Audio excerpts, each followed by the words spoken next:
वाजता अकोले बसस्थानकाला छत्रपती शिवाजी महाराज बसस्थानकाला मी भेट दिली. तिथं असं निदर्शनास आलंय की इथं बसस्थानकाची नीट स्वच्छता नाहीये.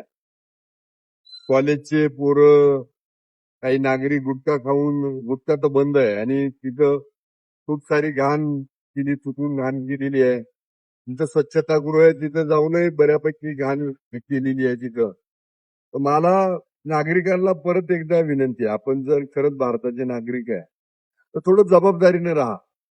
सार्वजनिक ठिकाणी घाण करू नका. केलेली घाण आहे, तुमच्या जे काही बाटल्या असतील, प्लास्टिकच्या रेपर्स असतील, काय असेल ते तुम्ही डस्टबिन मध्ये टाकलं पाहिजे. आणि गुटख्याला तर बंदी आहे, तुम्ही गुटखे खाऊन थुकतात कसे काय? ही सगळी वाईट परिस्थिती इथं पाहिल्यानंतर या बस स्थानकाचं नाव छत्रपती शिवाजी महाराज बस स्थानक आहे आणि मग त्या नावाला साजेसं आपण राहिलं पाहिजे. आपण जर छत्रपती शिवाजी महाराजांचे पाईक आहे ना, तर आपल्याला थुकताना थोडी शरम वाटली पाहिजे, घाण टाकताना थोडी शरम वाटली पाहिजे. मला वाटतं नागरिकांनी आपली सगळ्यांची जबाबदारी पाळावी.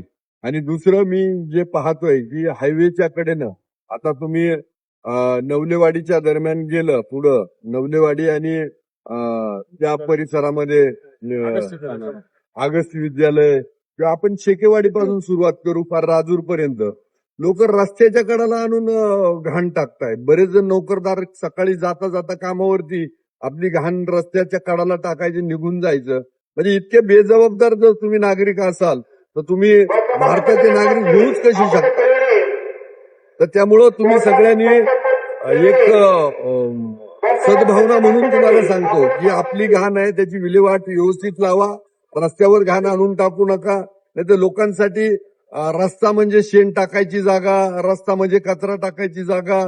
अरे अशी जर परिस्थिती केली, आपण आपल्या दाराच्या अंगणात जर घाण करत नाही तर ह्या सार्वजनिक ठिकाणी तुम्ही घाण कशी करता? तर त्या दृष्टीनं पण रस्त्याच्या कडाला कुणी घाण टाकू नका. जर तसे सापडले तर त्याच्यावरती रीतसर कारवाई करण्यात येईल.